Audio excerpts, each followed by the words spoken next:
acknowledging your goodness sa amin. Ikaw na perfect na Diyos at hiwalay sa amin, ngunit sa iyong kahiwagaan ay nagko-condescend ka sa inyong creation and especially sa inyong mga tao. We pray that you really come down to us and let the Lord Jesus Christ feed our souls sa pamamagitan ng inyong salita. We pray na gamitin nyo ito at gamitin nyo ang humble and weak and frail na preparations ng inyong lingkod na dalangin namin na ito ay hipuin ng banal na spirito at gamitin para sa sanctification ng aming mga buhay.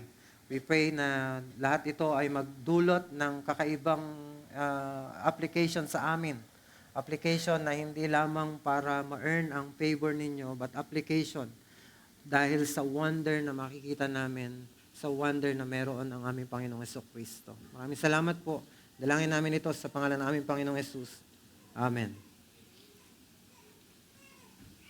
Well, ngayong February ay lumabas yung SWS survey result at nagkaroon ng mataas na trust rating ang ating Vice President kaysa in comparison sa ating Presidente at nagbunga ito ng magkabila na palitan ng mga patutsada mula sa Vice President at sa spokesperson ng ating Pangulo. Sinabi ng Vice President na nakikita daw kasi ng mga tao yung sino talaga yung naglilingkod at yung may nagawa. And in response to that, ay sinabi ni Yusek Claire Castro na hindi naman totoo yan. Ang talagang nagtatrabaho ay alam naman natin na ito ay ang Pangulo at ang hindi katulad ng iba dyan na pa-travel lang. Well, we don't have that position to judge kung sino sa kanila ang nagsasabi ng totoo. We don't know kung saan talaga nagpupunta ang Vice President. Pero that implies na yung mga travel ng Vice President ay ang implication ay ito ay pang-personal lamang at hindi ito para sa pangkalawakan o pangmalawakan na interes ng mamamayang Pilipino. Well, that may be true or that may be false, pero sa ating titingnan sa ating text ay makita natin ang isang travel log, ibig sabihin yung pagtatala ng experiences ni Pablo sa kanyang paglalayag at paglalakbay na yes, this is a report of what has been going on, saan siya nagpunta, pero merong mga pinapakita yung narrator, which is Luke, na mga mahalagang bagay. At makikita natin dito sa ating text na si Pablo ay very resolved. Meron siyang target, and that is to go to Jerusalem despite the many warnings na sinasabi may matinding pagsubok na mangyayari sa iyo doon sa Jerusalem. But despite of that, ay nagpatuloy siya at dito matatapos yung third missionary journey ni Pablo with a note na he is doing the will of God. Tingnan natin ating text sa Acts 21 verses 1 to 16. Acts 21 verses 1 to 16.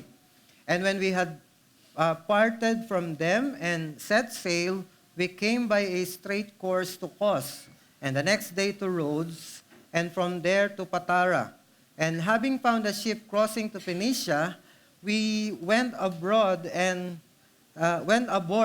set sail. When we had come into sight of Cyprus, leaving it on the left, we sailed to Syria and landed at Tyre. And there the ship was to unload its cargo. And having sought of the disciples, we stayed there for 7 days, and through the Spirit they were telling Paul not to go on to Jerusalem. When our days there were ended, we departed and went on our journey, and they all, with wives and children, accompanied us until we were outside the city. And kneeling down on the beach, we prayed and said farewell to one another. Then we went on board to ship, and they returned home. When we had finished the voyage from Tyre, we arrived at Ptolemais, and we greeted the brothers and stayed with them for one day. On the next day, we departed and came to Caesarea, and we entered the house of Philip, the evangelist, who was one of the 7, and stayed with him. He had 4 unmarried daughters who prophesied. While we were staying for many days, a prophet named Agabus came down from Judea, and coming to us, he took Paul's belt and bound his own feet and hands and said, "Thus says the Lord," or the Holy Spirit, "this is how the Jews, or at Jerusalem, will bind the man who owns this belt and deliver him into the hands of the Gentiles." When we heard this, we and the people there urged him not to go to Jerusalem. Then Paul answered, "What are you doing, weeping and breaking my heart? For I am ready not only to be imprisoned, but even to die in Jerusalem for the name of the Lord Jesus." And since he would not be persuaded, we ceased and said, "Let the will of the Lord be done."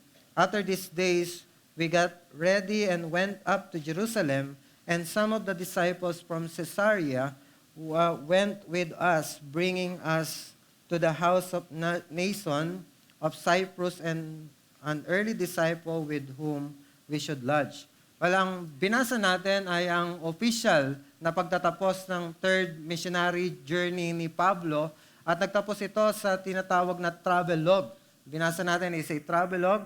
Ito ay isang written account ng travel ni Paul, yung kanyang mga experiences, at katatapos lang ng madamdaming pamamaalam niya dito sa mga elders ng Ephesus doon sa Miletus, at ngayon ay naglalayag siyang muli mula sa Miletus, nagpunta siya sa Kos, nagpunta siya sa Patara, which are in the coastline of Aegean Sea.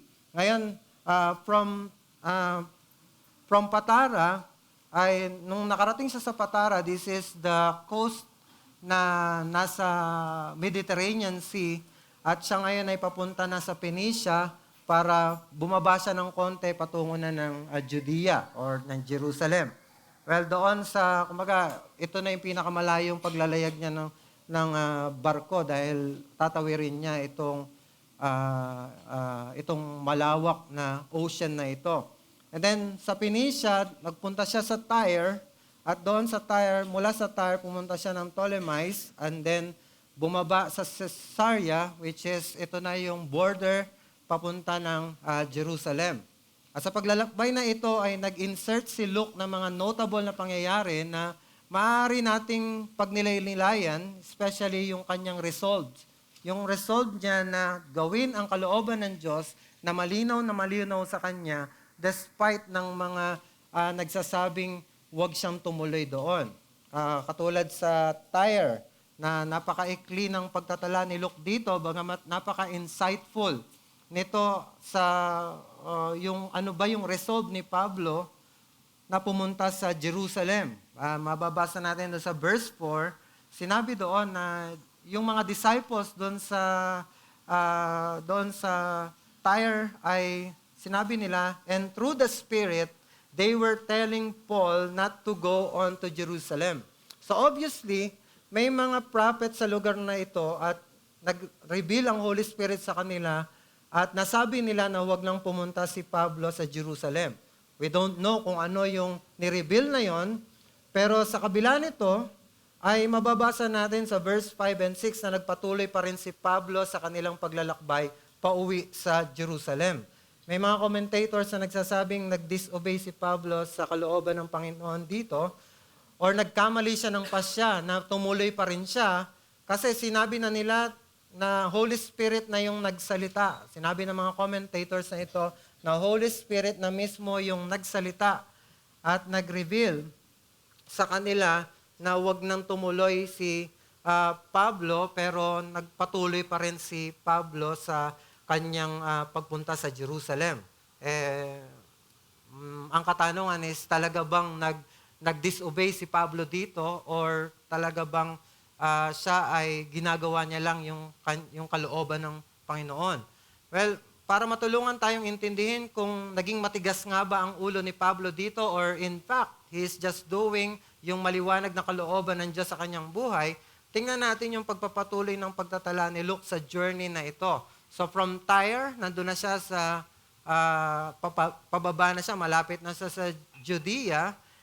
Ay from Tyre, nag-set sail sila ulit doon sa Ptolemais, and then nagstay sila doon ng isang araw, and then from Ptolemais ay bumaba sila doon sa Caesarea. At dito sa Caesarea ay mababasa natin na nagstay si Pablo sa bahay ni Philip, na isa sa 7 na inatasan ng mga apostles na maglingkod sa mga widows. Pero we know na nagpunta siya sa Phoenicia, nagpunta siya dito sa Caesarea kasi siya ay isang evangelist. Well, so nagstay siya doon. And then doon sa bahay ni Philip ay pinuntahan siya ng isang propeta na si Agabus. We met Agabus doon sa Acts chapter 11.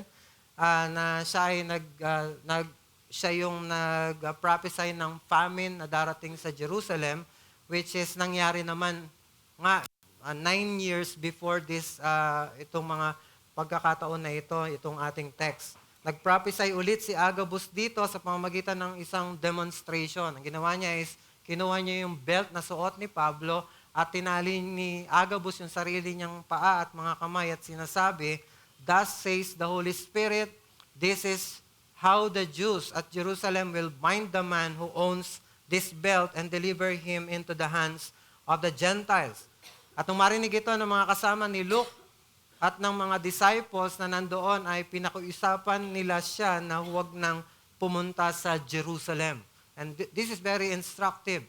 Umiyak sila sa harapan ni Pablo to the point na nabasag yung puso ni Pablo. Pero sinabi ni Pablo sa kanila na nakahanda siyang hindi lamang makulong, kundi mamatay alang-alang sang pangalan ni Jesucristo. At ang marinig nila ito ay pumayag na sila at sinabing, "Let the will of the Lord be done." And in that note, nagtapos ang third missionary journey ni Pablo. Nagtapos ito sa tala na sinunod lang ni Pablo hanggang sa dulo ng journey niyang ito, yung kalooban ng Diyos sa kanya. Hence, our title is Finishing the Journey by Obeying God's Will. So, hindi naging matigas ang ulo ni Pablo dito. We can see here sa pangyayaring ito na encounter niya with Agabus, hindi matigas ang ulo ni Pablo dito. Alam niya mismo yung kalooban ng Diyos sa kanyang buhay. Kailangan niyang bumalik sa Jerusalem kahit ano pa man ang tiyak na panganib na kanyang susuguin. Kasi as we observe, ang ginawa lang ni Agabus ay nag-prophesy siya kung ano yung nireveal ng Holy Spirit sa kanya. And what is that? Ano yung naghihintay kay Pablo doon sa Jerusalem? Sinabi niya lang, this is how the Jews would bind sino man ang may-ari ng belt na ito. Ibig sabihin, magkakaroon ng imprisonment, magkakaroon ng matinding pag-uusig laban kay Pablo pag pumunta siya sa Jerusalem. Nothing more, nothing less. Yun lang yung sinabi ni Agabus dito. At sa aking pananaw, ganun din ang nangyari sa Tyre. Nakatanggap ng vision from the Holy Spirit ang mga prophets doon kung ano ang mangyayari sa Jerusalem. And out of their concern for Paul, nung sinabi nila yung prophecy, ay nagbigay sila ng tinatawag na inference of advice.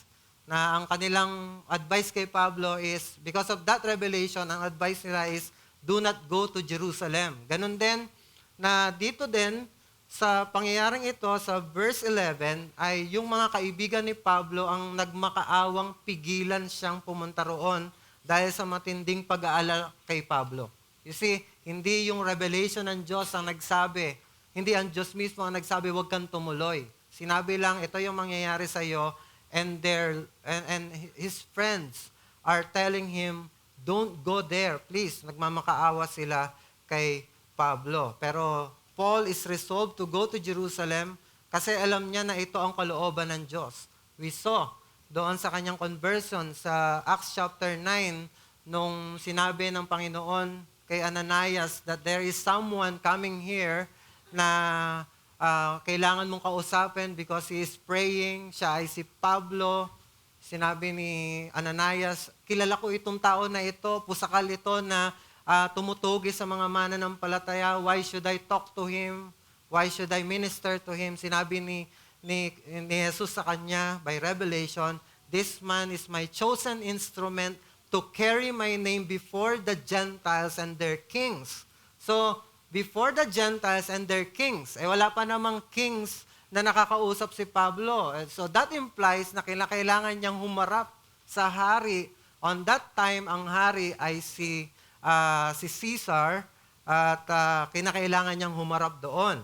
And before the people of Israel, I will show him how much he must suffer for my name. So yun ang prophecy sa kanya bago pa lang siya iligtas or bago pa lang siya tawagin sa paglilingkod. And then doon sa katatapos lang na farewell speech niya doon sa Miletus or Miletus ay binanggit niya doon sa Acts 20 verses 22 to 24. And now, compelled by the Spirit, I am going to Jerusalem, not knowing what will happen to me there. Hindi niya alam yung mangyayari niya on that time. Hindi pa niya alam kung anong mangyayari doon. Pero that implies na may danger na naghihintay sa kanya. At hindi niya lang alam kung ano yon. Sabi niya, I only know that in every city, the Holy Spirit warns me that prison and hardships are facing me. However, I consider my life worth nothing to me. My only aim is to finish the race and complete the task the Lord Jesus has given me, the task of testifying the good news of God's grace. Maybe kaya ang plano niyang, kaya gustong-gusto niyang pumunta dito sa Jerusalem is because magkakaroon, inahabol niya yung Pentecost. Ay yung Pentecost, malaking gathering ito ng mga Hudyo. That's a very good opportunity for him to preach the gospel sa mga karamihan ng mga mananampalataya, mga tao ng Diyos sa Jerusalem, mga Hudyo. And that's why gusto niya talagang pumunta doon.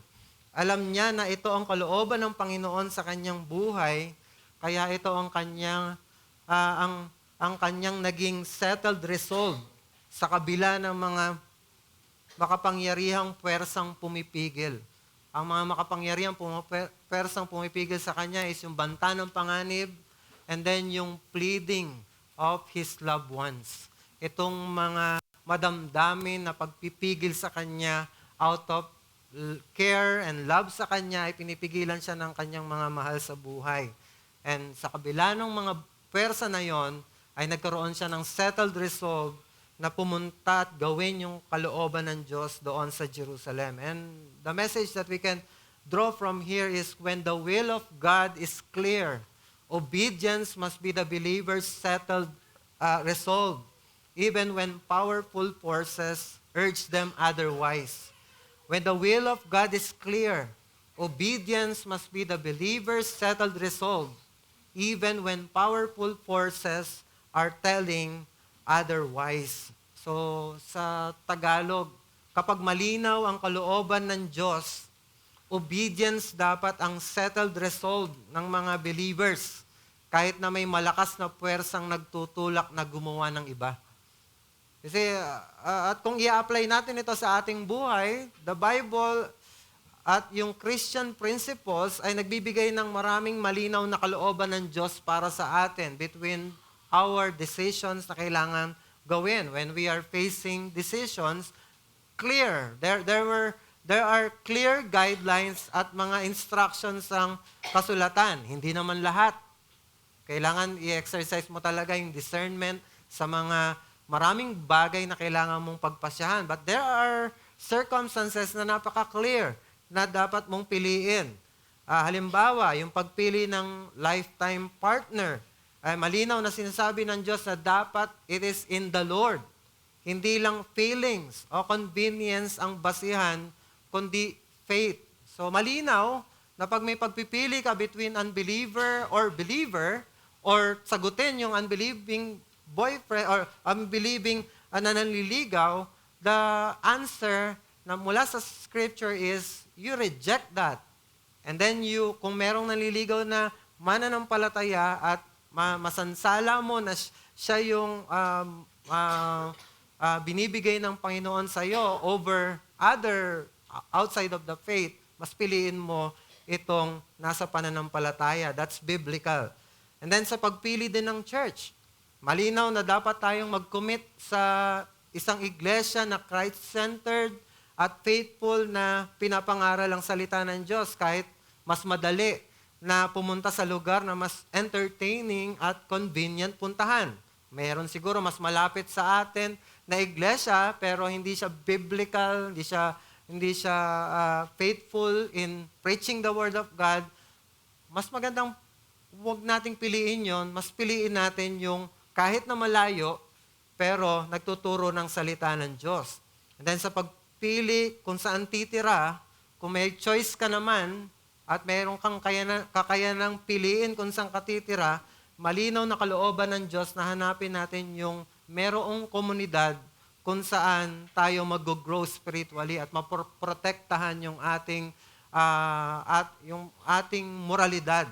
We don't want na tumira tayo doon sa isang community na may endanger yung ating mga consciences at yung ating moralidad, lalo na kung kung tayo ay nag-start ng pamilya, kailangan mong intindihin, how would you raise your children?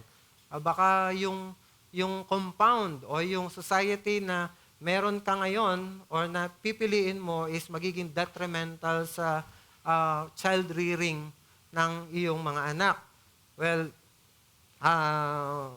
dapat nating i-consider yon. And then, sa pagpili ng work environment, malinaw na kalooban ng Diyos na magtrabaho tayo honestly at as unto the Lord. Kumbaga, this is in obedience natin sa Diyos, hindi lang obedience sa amo. Kaya, ang obedience sa mga pagkakataong ito, it means iwasan yung compromise na sa corruption, kahit tempting yung pera or status. Iwasan natin yung mga under the table, yung mga pailalim na pang-iisa. So, doon sa kumpanya o kaya sa ating mga katrabaho. Bukod sa mga ito, malinaw din ang will ng Panginoon sa personal holiness natin. This is the will of God, your sanctification. If you are choosing to sin, between sinning and being holy, you choose yung kalooban ng Diyos to sanctify your soul. Sa generosity, sinabi doon ng Panginoon, God loves a cheerful giver. You should give your life to the brethren until, kumbaga, dapat merong pagsasakripisyo ng ating mga resources. And then sa witnessing, di ba, ang utos sa atin is to go and make disciples. At sa submission sa authority, be subject for the Lord's sake. So, napakarami na mga clear na kalooban ng Diyos sa atin. At sa lahat ng ito, isa ang hamon sa atin. Pag malinaw ang kalooban ng Diyos, obedience dapat ang settled resolve ng believers. Wala nang ibang consideration kundi you submit doon sa clear na kalooban ng Diyos. Kahit na iba ang tulak ng emotions, culture, ambition, o kaya yung convenience natin. So, the question for us is, how should we obey the clear will of God in our lives? Dalawang bagay ang makita natin sa ating text. Doing the will of God despite the hazards, and obeying the will of God despite the heartaches. Tingnan natin yung una. Doing the will of God despite hazards. Doon sa verse 4, and then we would jump to verses 10 and 11. Sa verse 4, and having sought out the disciples, we stayed there for 7 days, and through the Spirit, they were telling Paul not to go on to Jerusalem. In verse 10, while we were staying for many days, a prophet named Agabus came down from Judea, And coming to us, he took Paul's belt and bound his own feet and hands and said, "Thus says the Holy Spirit, this is how the Jews at Jerusalem will bind the man who owns the belt and deliver him into the hands of the Gentiles." We can observe here that pareho dito sa Tyre and Caesarea, ay Paul received warnings about about what awaited him in Jerusalem.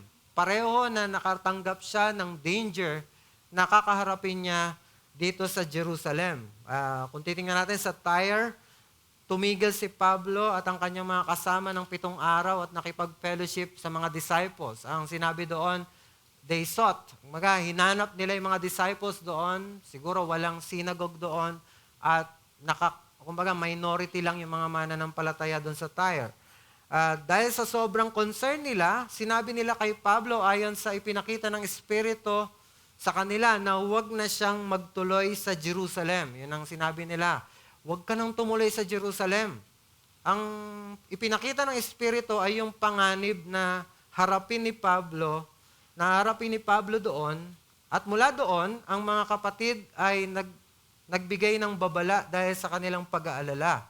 Pero si Paul, handa siyang isugal ang kanyang buhay para sa Ebanghelyo.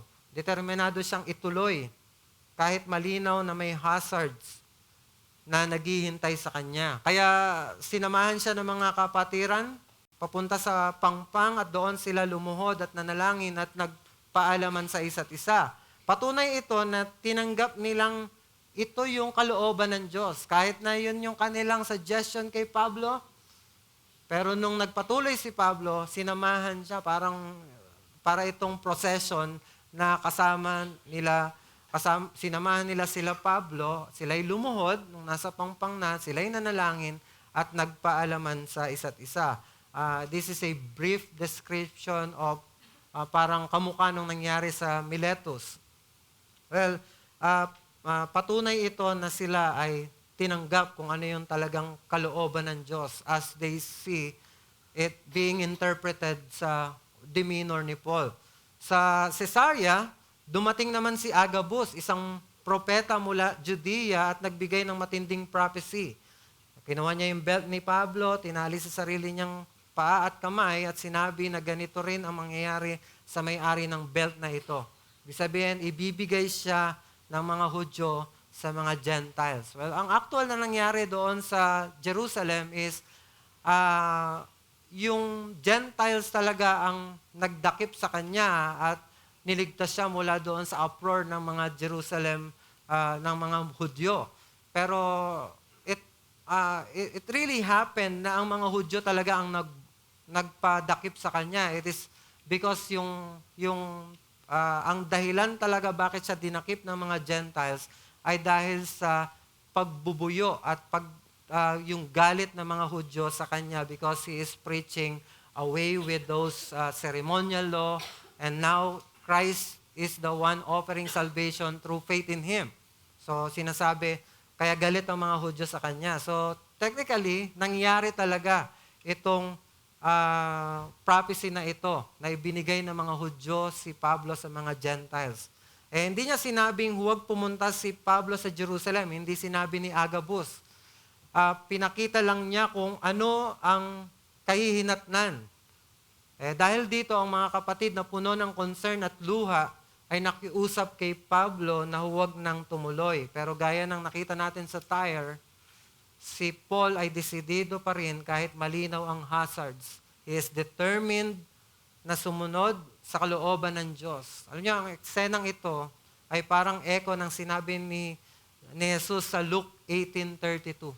Na sinabi niya na siya mismo ay ipapasa sa mga Gentiles. Kumbaga, we can see here yung parang picture ng resolve ni Kristo nung papunta na siya sa Jerusalem.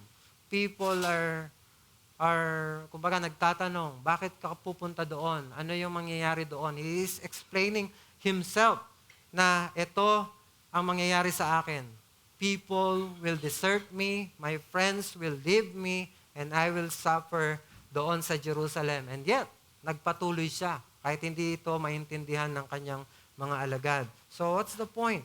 Because God's will does not always lead us away from danger, but sometimes through it, obedience means trusting His purpose even when the risk is clear.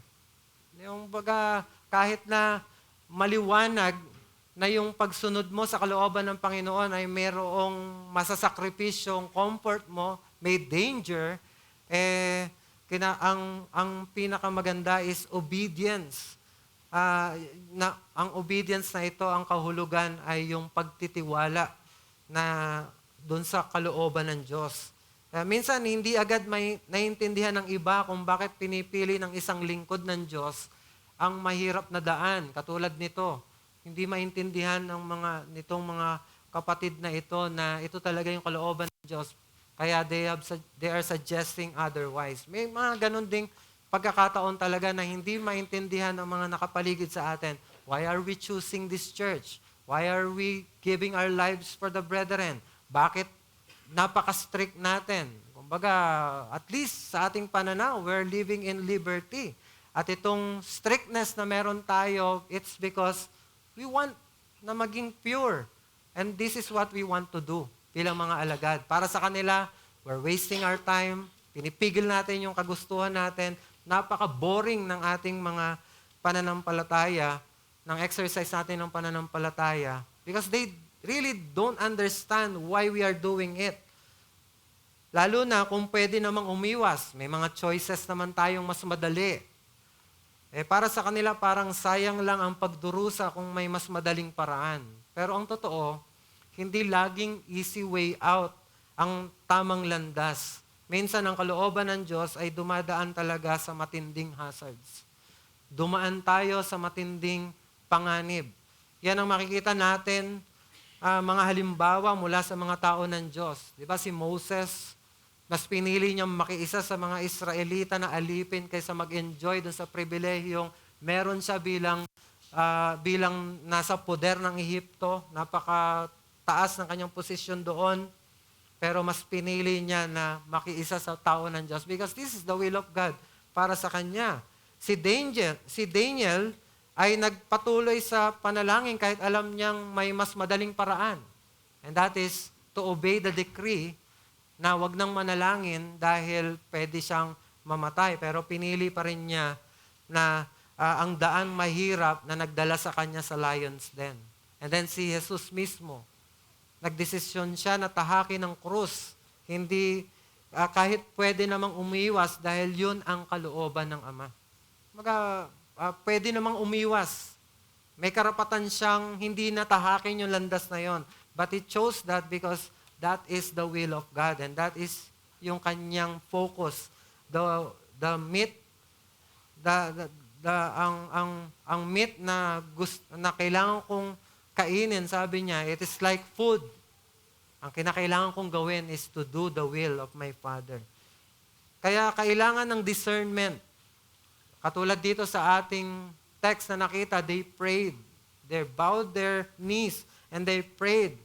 And then para sa atin, kailangan natin ng patuloy na pakikinig and then meditation ng salita ng Diyos para malaman kung kailan dapat tahakin ng mahirap na mga daan at kung kailan pwedeng umiwas. Kasi sa Acts, makikita natin na may mga pagkakataon na si Pablo ay pinili ng ang mas ligtas na ruta. Diba? Doon sa last na chapter natin, sa chapter 20, papunta na sana si Pablo sa Syria, which is nandoon yung Antioch, na mother church na, bababa na lang siya ng konti. Nasa Jerusalem na siya. Yun na yung plano niya, pero dahil mayroong panganib sa pantalan, bumalik na naman siya sa Macedonia, nagpunta sa Asia, and then kinailangan pa niya ngayon maglayag ulit for how many days. So, meron talagang mga pagkakataon na iniiwasan ni Pablo yung mga panganib at dapat i-exercise natin yung Christian prudence dito. Hindi naman natin basta-basta hinahanap lang yung hirap. The Christian prudence is kung hanggat maaari, umiwas tayo. Makikita natin minsan na pinipili ni Pablo ang mas ligtas na daan kapag yun ang tama. Ngunit pagkatapos ng Miletus, kahit malinaw na may panganib na naghihintay sa Jerusalem, determined pa rin siyang sumunod. Bakit? Dahil this time, clear ang kanyang kalooban. Ang kalooban ng Diyos. Hindi niya kailangang magpalit. Kailangan niya nang pumunta sa Jerusalem at this proper time. Dahil ito yung pagkakataon na dadakpin siya at magkakaroon siya ngayon ng pagkakataong makarating ng Rome. May mga commentators na nagsasabi, nung siya ay naglalakbay na papuntang Asia, and then dumaan siya ng Macedonia, bumaba ng Corinth, ang pakay daw ni Pablo at ang talagang gustong-gusto niyang gawin is tumawid pa siya eastward ng mas malayo pa, tumawid siya ng dagat at makarating siya sa pinakapuso ng Roman Empire. And that is Rome. And then at this time, ito na yung tamang pagkakataon para makarating siya ng Rome. It is by way of imprisonment. Makakaranas siya ng mga shipwreck, makakaranas siya ng hardship sa paglalakbay, pero ito ang kalooban ng Diyos. Magmi-minister siya sa household of Caesar, and the household of Caesar will come to know Christ. So, yun yung kalooban ng Diyos sa kanya. Kaya nga, bilang challenge sa atin, let us be courageous to take the hard path of obedience by trusting God's purposes even when comfort is at stake. Magpakatapang tayo na tahakin ang mahirap na daan ng pagsunod sa Diyos sa pamamagitan ng pagtitiwala sa Kanyang layunin, kahit ang ating kaginawaan ay nakataya.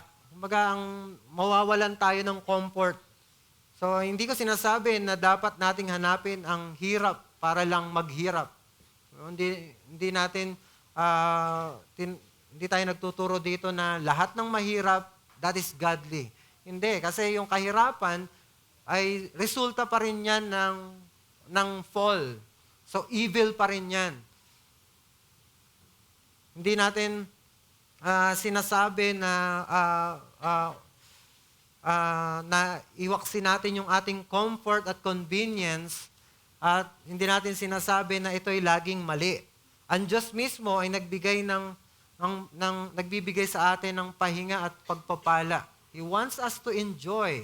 He wants us na pagpalain at makapagpahinga tayo. Pero kapag ang pagsunod sa kanyang kalooban ay nangangailangan ng sakripisyo, dapat tayong maging handa at bitawan ang ating kaginawaan at tahakin ang mas mahirap na daan. Yes, there are times na kailangang i-preserve mo yung iyong comfort dahil mapipigilan ka talagang maglingkod sa Diyos when there are trials. Pero when God said, you go through that trial for my name's sake, you go there. Wag mong gawin yung ibang bagay. Nagtitiwala ka dapat na mas dakila ang layunin ng Diyos kaysa sa ating sariling kaginhawaan. Ibig sabihin nito, handa tayong bitawan ang ating kaginhawaan, convenience, o kahit yung personal na security natin kapag tinawag tayo ng Diyos sa mas mahirap pero tamang daan. Ang tunay na pagsunod ay hindi nasusukat sa kung gaano tayo kakomportable. Hindi siya yung tagumpay ng paglilingkod sa Diyos, hindi yung comfortable ang buhay mo, kundi sa kung gaano tayo nagpapakatapat sa Kanyang kalooban. Doon natin masusukat yung tagumpay ng ating buhay Kristiyano. Kung ikaw ba'y nagpapakatapat sa kabila ng ating mga kahirapan na hinaharap. So baka hinahamon ka ng Diyos na umalis sa comfort zone mo sa buhay para maglaan ng oras at buhay para sa mga kapatiran. Baka hinahamon ka ng Diyos at baka meron ng prompting ang banal na spirito sa puso mo na huwag mo na masyadong intindihin yung sarili mong comfort. Lumabas ka dyan sa couch mo at ibigay mo yung buhay mo sa kapatiran. Willing ka bang isakripisyo ang convenience ng sarili mong schedule para sa community ng Diyos? Kaya mo ba na maglaan ng oras na napakahalaga para sa iyo kung hinihingi ito ng pagkakataon na you need to minister, you need to be there, you need to fellowship, you need to give your life sa ating, sa bawat isa. Baka tinatawag ka din ng Diyos na makibahagi sa isang ministry kung saan na makakatulong ka, you know na meron kang capability at sa biyaya ng Diyos, mas magagamit ka doon, pero may expose ka sa criticism. Maaring may nakikita ka, you want this, you can do this, pero meron kang pag-aalin lang kasi may expose ako masyado sa criticism. Ang tanong sa atin is, handa ka bang tanggapin ang risk na yon para sa kanyang gawain? Handa ka ba na i-place mo yung mukha mo doon sa ministry na yon kahit na alam mo na there will be people na maaaring ma-observe ka at makita yung mga rough edges na meron ka. Pero kung tinatawag ka ng Diyos na gawin yon, and you know that you can do it, at yun ang leaning mo, you need to go there at gawin mo yon. At bahala ang Diyos na i-purify ka. Bahala ang Diyos na i-guard ka. And then with all the means of grace that you can do, you can avail of those things para mawala yung ating mga rough edges. Baka takot lang tayo ma-expose lang talaga. Kaya tayo hindi tumatahak doon sa mga gawaing ganon. And then baka china-challenge ka ng Diyos din na pigilan ang iyong matinding passions. Kahit alam mong kaya mong gawin ito nang walang nakakaalam. Ang tanong sa atin is, willing ka bang isuko ang layaw ng laman para sa kabanalan? Maybe you are being tempted to do some sins, pero alam mo, kaya mong diskartehan ito, kaya mong itago ito, at katulad ni Lot, I can dwell sa borderline ng kalooban ng Diyos. At pagka gusto ko nang mag-withdraw, pwede na akong bumalik sa Diyos. What happened to Lot? Nagpunta lang siya doon sa plains, pero malapit yun sa Sodom, and then right after ng mga ilang mga panahon, he dwelled in Sodom. So, you see, may mga pagkakataon na meron kang ganong mga pagpipili that you are being tempted with this sin. Anong gagawin mo? Willing ka bang isuko yung layaw ng iyong laman para sa kabanalan? And you should do that. Madaling piliin ang easy way out, pero hindi yon ang palaging daan ng Diyos. Ang tapang sa pagsunod ay ang pagsasabi ng oo sa Diyos kahit kapalit nito ang ating comfort, plano, o sariling kagustuhan. Maybe may plano ka, pero once na naging clear sa iyong kalooban ng Diyos, the answer is, yes, Lord, isusuko ko ito para sa iyong kalooban, just like what happened to Paul. And then pangalawa, obeying the will of God despite heartaches, doon sa verses 12 to 13. Ang sabi ng salita ng Diyos, when we heard this, sabi ni Luke, sabi niya, when we, so kasama si Luke dito, narinig namin yung prophecy ni Agabus. When we heard this, sabi niya, we and the people there urged him not to go up to Jerusalem. Dito, wala pang feelings. Parang sinabi lang, we urge them. Pero we can infer sa sagot ni Pablo na madamdamin yung kanilang pleading. Sabi dito, then Paul answered, what are you doing? Weeping and breaking my heart. So they were weeping. Yung kanilang pagsasabi na huwag kang tumuloy doon, nagmamakaawa sila, they were crying. Talagang hawak siguro nila si Pablo at sinasabi, huwag ka nang tumuloy. And then that picture na nabibreak yung puso ng mga kasama ni Pablo ay sabi doon, you are breaking my heart also. By your pleading and your weeping, dahil sa care nyo sa akin, it is breaking my heart. Kumbaga, tinanggap niya, it is heavy para sa akin na umalis at gawin yung kalooban ng Diyos dahil sa inyo. Nabibreak yung heart ko dahil sa inyo, mahal ko kayo. At alam kong mahal nyo rin ako, kaya nyo nasasabi yan. Sinabi niya, For I am ready not only to be imprisoned, but even to die in Jerusalem for the name of the Lord Jesus. You see, after hearing about the impending danger, Paul's friends, out of love, begged him not to go. Sa Caesarea, matapos ang prophecy ni Agabus, ang mga kapatiran na puno ng concern at luha ay nakiusap kay Pablo na huwag nang magtuloy sa Jerusalem. Ang kanilang pakiusap ay hindi mula sa kawalan ng pananampalataya, but it is out of their deep love and concern kay Pablo. Pero si Pablo, bagamat nasasaktan sa kanilang pagmamakaawa, ay matatag na sinabi, "Why are you weeping and breaking my heart? I am ready not only to be bound, but also to die in Jerusalem for the name of the Lord Jesus."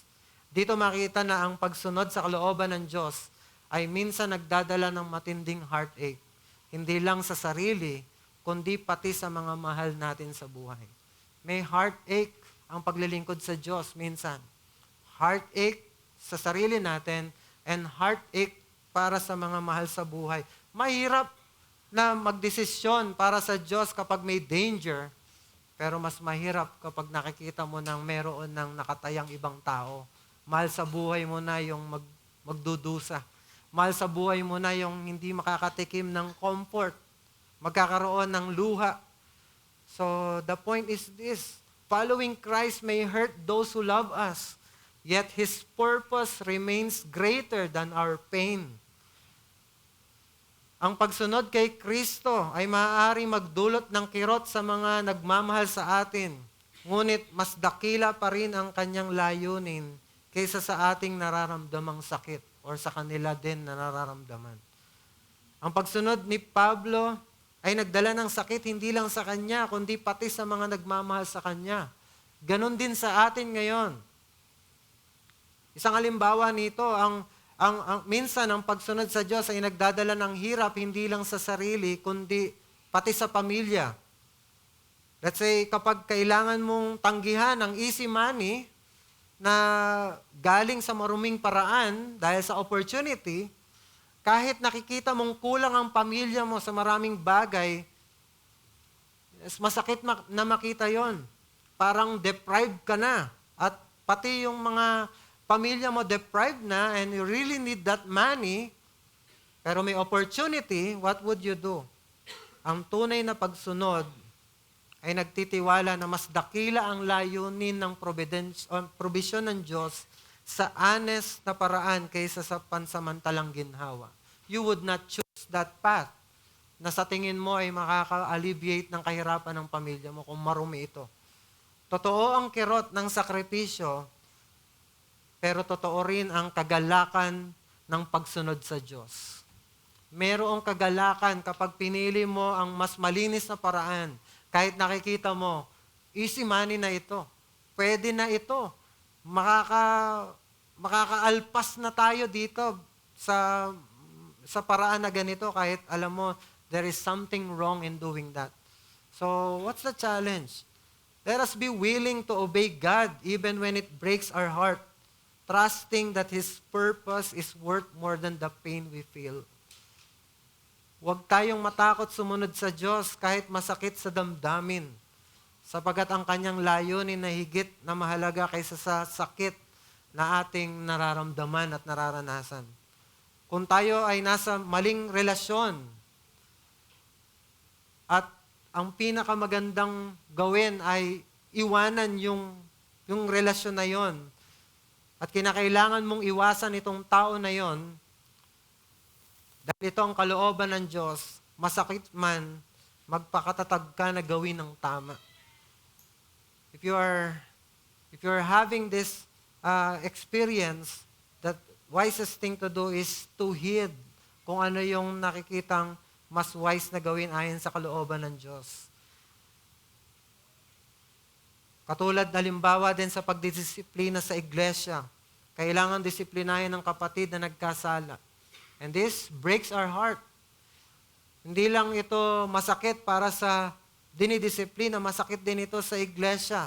Pero ito ang biblical na paraan at ito yung nagbubunga ng pinakamainam sa huli. And then pag nagre-rebuke din, masakit na isaalang-alang ang magandang relasyon bilang magkaibigan, lalo na kung kailangan mo siyang i-rebuke sa mali niyang ginawa, pero yun ang tama. You choose na i-risk yung inyong pagkakaibigan para lang masabi mo at maitama siya sa kanyang pagkakamali. You risk yung iyong masayang pagrelasyon at that moment, dahil yun ang tama at ito'y makakabuti in the long run. Ang pagsunod sa Diyos ay madalas nangangailangan ng mga desisyon na nakakasakit sa ating damdamin. Masakit ito dahil may kasamang pag-ibig yung paggawa nito. And if you were doing this, hindi dahil ayaw mo yung at gusto mo lang siya masaktan, it is because you love that person. And you don't want na ma-offend yung tao na yun. You don't want to sever from that person. Pero out of love, you need to do that dahil yun ang kalooban ng Diyos. Pero tandaan natin, pansamantala lang ang sakit ng pagsunod habang ang bunga ng pagsunod ay pangmatagalan. Yun naman ang encouragement. Masakit na magkahiwalay kayo at magkaroon kayo ng tampuhan dahil sinabi mo yung katotohanan. Pero once na na-realize at na-restore itong tao na ito, mas magiging malagkit at mas magiging sweet yung inyong pagkakasundong muli. Laging mas dakila ang layunin ng Diyos kaysa sa heartache na nararamdaman natin sa kasalukuyan. Katulad ni Kristo, si Jesus mismo ay sumunod sa Ama kahit masakit ang kanyang puso. Diba, sa Gethsemane, nanalangin siya ng may matinding paghihirap. Ama, kung ito ay maaari, huwag ko na lang sanang tahakin itong landas ng pagdurusa. Hindi ko na lang inumin itong puot, saro ng puot na naghihintay sa akin. Pero hindi ang kalooban ko, kundi ang kalooban nyo ang mangyari. Pinili niya ang mahirap na daan sa krus dahil yon ang kalooban ng Ama. Ang kanyang pagsunod ay nagdala ng matinding sakit para sa kanya, pero nagbunga ng kaligtasan ng bawat isang mananampalataya sa atin ngayon dito. Kaya kapag tayo sumusunod sa Diyos, kahit masakit, alam niyo, tinatahak natin yung tinahak ng Panginoong Jesucristo, the path to Jerusalem. Pero merong bunga ito na mas dakila kaysa sa mga sorrows na tatahakin natin dito. Alam niyo, si Adoniram Judson, isa siyang missionary. We know na siya ay missionary sa Burma. Nung siya ay papunta ng Burma, sumulat siya minsan sa ama ng kanyang fiancé para hingin ang kanyang kamay na dadalhin niya na itong kanyang anak dito sa mission field. Pero imbes na mangako ng ginhawa, sinabi niya ang mga hirap na harapin ng kanyang anak. Malalayo sa pamilya, magkakaroon ng peligro, magkakaroon ng pagdurusa, at posibleng kamatayan sa ibang lupain. Tinanong niya kung kaya bang tanggapin ng father-in-law na ang anak niya ay ma-expose sa hardships ng missionary life alang-alang kay Kristo. Doon sa mismong letter niya, binanggit niya ito, can you consent to her exposure to the hardships and sufferings of missionary life? To degradation, insult, persecution, and perhaps a violent death? Can you consent to all this for the sake of Him who left His heavenly home and died for her and for you? For the sake of perishing, immortal souls, for the sake of Zion, the glory of God? Pinapakita dito na ang pagsunod sa tawag ng Diyos ay madalas may kasamang heartache. Hindi lang para sa sarili, kundi para sa mahal natin sa buhay. Pero naniniwala si Adoniram Judson, na ang paggantimpala ng paglilingkod kay Kristo ay higit kaysa sakit ng sakripisyo. We know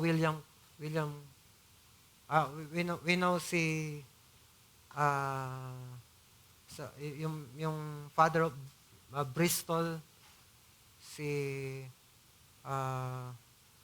yung nagtayo ng orphanage sa Bristol, George Mueller. Kilala natin siya na mapanalanginin, malakas ang kanyang pananampalataya. Nung yun sila ay kinasal, after ng kasal ay inaayos na nung kanyang asawa yung mga China wares na mga regalo sa kanila. Pero dahil merong purpose si Mueller na magtayo